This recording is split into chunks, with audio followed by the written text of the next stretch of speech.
Sahabat,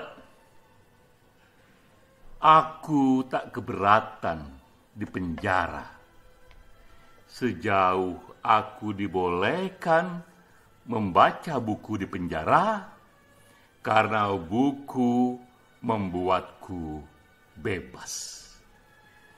Ini adalah kutipan dari Bung Hatta, Muhammad Hatta, yang pernah menjadi wakil presiden Indonesia, salah satu bapak proklamator kita.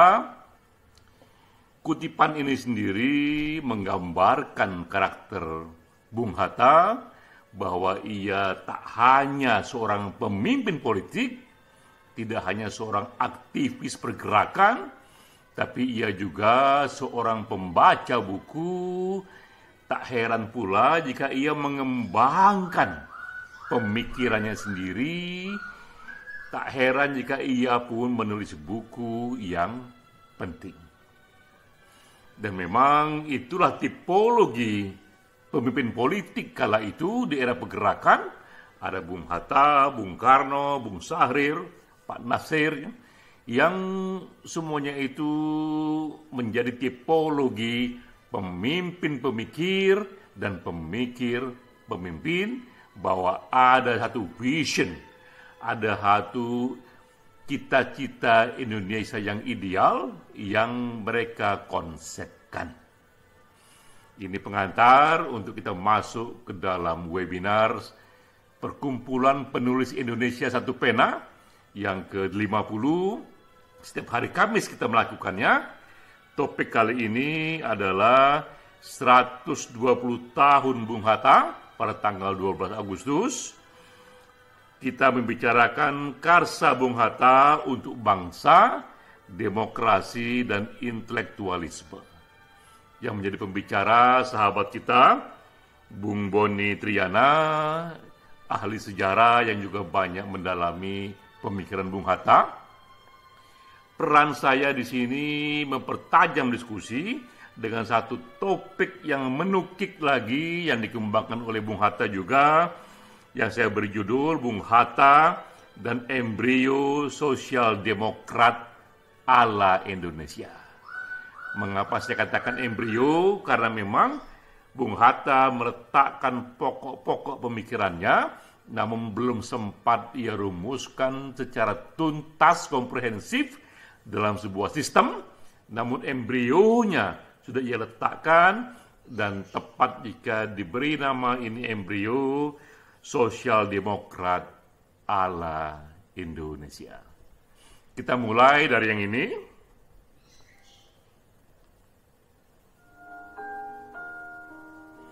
Ini suasana dunia pemimpin kita di awal-awal kemerdekaan, tahun 45 sampai 60-an, bahwa saat itu aneka kubu ideologi dunia memiliki wakil-wakilnya di Indonesia, karena memang para pemimpin kita di era itu ada mereka yang juga pembaca, yang juga menjadi ideolog. Ya. Di sini misalnya kita tahu ada Bung Karno, ia mewakili satu pandangan ideologi nasionalisme. Ada DNID mewakili komunisme. Ada Muhammad Nasir, ia mewakili cara berpikir pandangan politik Islam. Dan seringkali Muhammad Hatta dilekatkan dengan Sultan Sahrir. Mereka berdua mewakili cara berpikir atau vision dari sosial demokrat Eropa Barat. Ia tidak pro kepada komunisme, tidak pro juga kepada demokrasi ala Amerika, tapi lebih kepada sosdem, sosial demokrat ala Eropa Barat, yang tepatnya lagi lebih ke Nordic model, negara-negara di Skandinavia. Nah, mengenai Bung Hatta sudah banyak yang membahas mengenai pemikiran politiknya.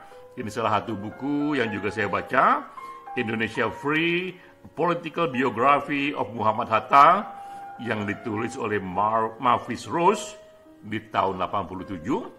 Dari sinilah kita gali pokok-pokok pemikiran Muhammad Hatta yang kita anggap ini sebuah embrio yang bisa disusun menjadi satu pola model bentuk negara tertentu. Nah, ini 3 unsur pemikiran Bung Hatta. Ini hal-hal yang sangat ia anjurkan dengan catatan bahwa Bung Hatta ia sangat menganjurkan demokrasi. Bagi Bung Hatta sangat penting Indonesia menghormati dan memberi tempat kepada kedaulatan rakyat yang menjadi inti demokrasi. Namun ia katakan ia mengkritik demokrasi ala barat yang individualistik, karena dalam pemikirannya individualisme ini jika diberikan ruang yang terlalu besar akan menghasilkan jurang kaya miskin yang terlalu tajam. Jadi ia memberikan favoritisme kepada demokrasi dengan catatan. Juga Bung Hatta memberikan favoritisme kepada sosialisme. Yang ia sukai di sini adalah satu model ekonomi yang memberi perhatian kepada empowerment rakyat banyak, kepada pemerataan ekonomi rakyat banyak. Namun ia tak suka jika sosialisme ini terlalu diwarnai oleh komunisme, oleh marxisme yang berujung kepada diktatur proletariat, karena sosialisme ala komunisme itu tidak memberi tempat kepada demokrasi. Namun juga Hatta pun juga kuat sekali diwarnai oleh pengalaman dan hidup dan cara berpikir diwarnai oleh agama Islam. Karena itu ia juga sangat mempromosikan nilai-nilai keislaman, tapi ia pun tidak pro kepada perjuangan yang dianggap lebih keras lagi memperjuangkan negara Islam. Jadi inilah kira-kira embrio pemikiran Muhammad Hatta, gabungan antara demokrasi, sosialisme, dan agama Islam yang tidak pro kepada individualisme, tidak pro kepada komunisme, dan tidak pro kepada negara Islam. Muhammad Hatta sendiri menulis buku yang sangat pendek sekali, Demokrasi Kita, di tahun 1960. Kira-kira inilah yang bisa kita gambarkan pemikiran Muhammad Hatta jika dirumuskan dalam konsep yang lebih komprehensif. Katakanlah ini sejenis negara ideal, demokrasi sosial ala Indonesia, itu seperti negara kesejahteraan Eropa Barat, Nordic model, tapi yang dimodifikasi. Ini bentuk seperti negara-negara yang sekarang ini dikembangkan oleh Finlandia, Denmark, Swedia, Norwegia, tapi yang dimodifikasi. Nanti kita jelaskan di manakah letak modifikasi yang lebih sesuai dengan pemikiran Muhammad Hatta. Kita mulai dulu dengan perkembangan baru, cara mengukur kemajuan sebuah negara. Karena nanti ini relevan dengan cara kita membahas Nordic model yang akan dimodifikasi dengan favoritisme ala Muhammad Hatta. Bahwa sekarang ini ada cara baru mengukur kemajuan negara yang dilakukan oleh PBB melalui Badan Sustainable Development Solution Network PBB sejak tahun 2012. Jadi teman-teman bisa lihat di sini bahwa menurut PBB dan juga para ahli sejak tahun 2012, kemajuan sebuah negara tak lagi cukup hanya diukur semata-mata dari kemajuan ekonomi saja, tak lagi dicukup hanya dari kesehatan masyarakatnya, tapi yang jauh lebih penting lagi, negara dianggap maju jika ia bisa membuat warga negaranya bahagia. Sudah dikembangkan satu bentuk riset self-claim happiness yang penduduk setempat bisa menyatakan seberapa tinggi tingkat kebahagiaannya, namun tentu juga ini disertai dengan 6 variabel besar sebagai satu indeks. Inilah 6 kriteria yang digunakan untuk tahu seberapa maju sebuah negara. Tidak hanya level GDP, tidak hanya life expectancy, tapi juga generosity, soal social trust, juga soal cara masyarakat hidup di sana saling membantu satu sama lain, ada indeksnya untuk itu, juga soal social support mengenai welfare program, juga soal freedom, bahwa kebebasan pun harus diberi tempat di sana, dan juga kemudian soal corruption, bahwa pemerintahan pun haruslah bersih.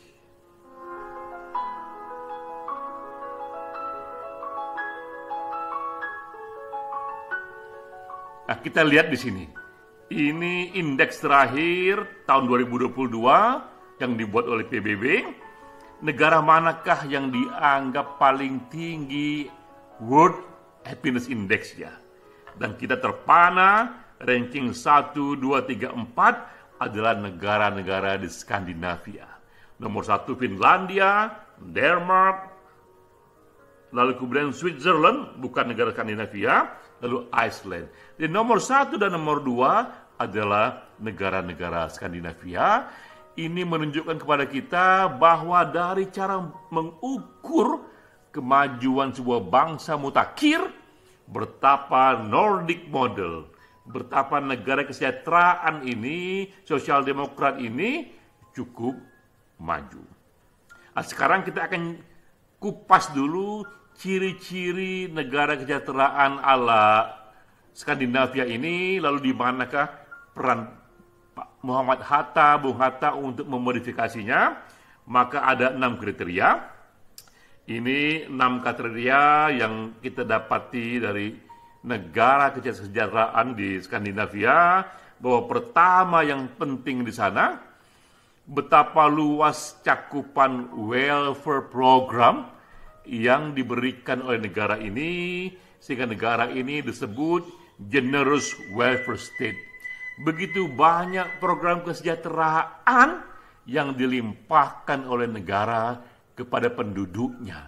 Ini bisa kita lihat misalnya, inilah berbagai program yang dibuat gratis atau sangat mudah dijangkau, antara lain pendidikan, kesehatan, perumahan, tunjangan pengangguran, jaminan hari tua, pensiun, bahkan bantuan untuk bayi yang baru lahir, bahkan juga bantuan hiburan untuk para senior usia lanjut. Begitu banyak program kesejahteraan yang dikembangkan oleh Nordic model ini, sehingga wajar jika warga negaranya terjamin dan merasa nyaman, bahagia hidup di negara seperti ini. Namun kedua, ada unsur lainnya, bahwa tentu saja program kesejahteraan yang begitu masif ini sangat mahal. Dari mana dananya? Tak lain dananya adalah dari masyarakat sendiri, sehingga pajak di sana pun minta ampun tingginya. Ini contoh-contohnya, di Finlandia pajak itu kepada warga negara, mereka harus bayar pajak 55% lebih.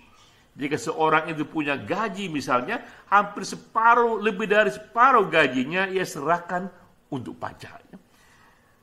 Hal yang sama juga di Islandia, Norwegia, Swedia, begitu tinggi pajak yang disumbangkan oleh warga negara, karena memang dana pajak inilah yang digunakan untuk membiayai program-program kesejahteraan yang tadi yang masif itu. Ini jauh lebih tinggi dibandingkan rata-rata negara barat lainnya, misalnya di Amerika, bahkan di Inggris, yang di bawah 50%, bahkan di bawah 40%. Nah, unsur ketiga yang membuat negara ini juga bisa membiayai begitu tinggi program kesejahteraannya, karena GDP per kapitanya, penghasilan warga negara per kapitanya juga sangat tinggi. Ini contoh di tahun 2022, penghasilan di sana di Nordic model ini 50.000 USD per tahun atau 700 juta rupiah setahun. Rata-rata penduduk di Skandinavia sana penghasilannya sekitar 60 juta rupiah sebulan. Inilah gambaran tingginya income di sana, dan kalau kita bandingkan dengan Indonesia, income di sana per kapita itu 12 kali dibandingkan orang Indonesia yang GDP per kapitanya baru 4.000 USD per tahun. Sementara tadi di negara-negara Skandinavia, mereka sekitar 50.000 US dollar per tahun.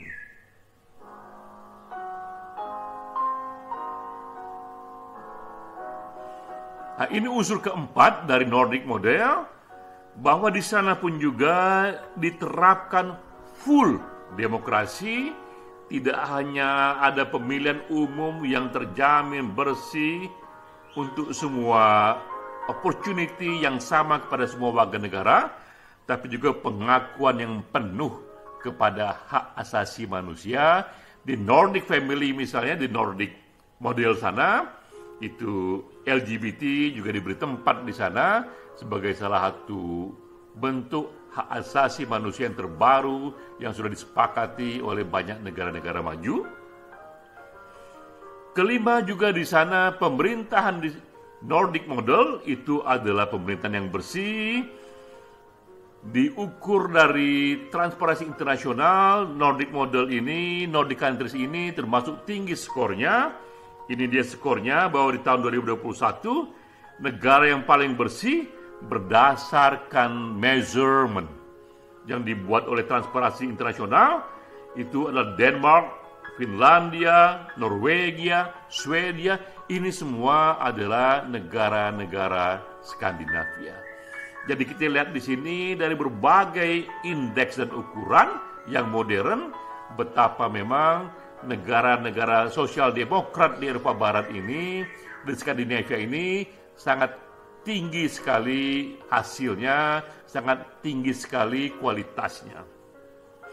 Keenam, inilah hal yang juga kontroversial, bahwa di sana, di Skandinavia sana, agama tak lagi dianggap penting. Jika ditanyakan kepada mereka, Bapak Ibu sekalian, apakah bagi Bapak Ibu agama itu penting?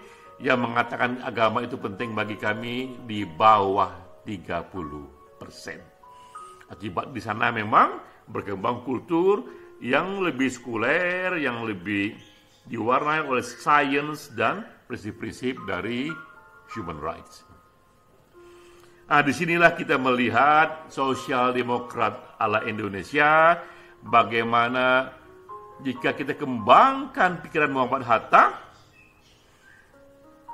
unsur keenam tadi, unsur di mana agama tak lagi dianggap penting, itu tidak cocok bagi Muhammad Hatta, karena bagi Muhammad Hatta, agama, apalagi di Indonesia, itu menggoreskan secara dalam sekali batin kita di sini, karena itu tak bisa diabaikan. Bagi Muhammad Hatta, embrio-embrio pemikirannya, jika dikembangkan, kira-kira itu seperti model negara Finlandia, Swedia, Denmark, ditambah dengan hadirnya Kementerian Agama. Nah, jika kita ingin secara makro menggambarkan bagaimanakah kiranya pemikiran Muhammad Hatta ini jika kita tuntaskan menjadi sebuah sistem kenegaraan, dapat kita katakan itu seperti negara-negara di Finlandia plus tingginya peran agama, plus berperannya Kementerian Agama. Satu negara yang sangat mengembangkan secara masif program kesejahteraan untuk masyarakatnya yang bersih, mengakui demokrasi, yang juga tinggi tingkat social supportnya, tingkat generosity-nya. Namun jika Muhammad Hatta kita letakkan di sini, ia menggarisbawahi pentingnya peran agama dalam masyarakat. Setidaknya di sana ada satu kementerian agama yang juga ikut dalam pemerintahan.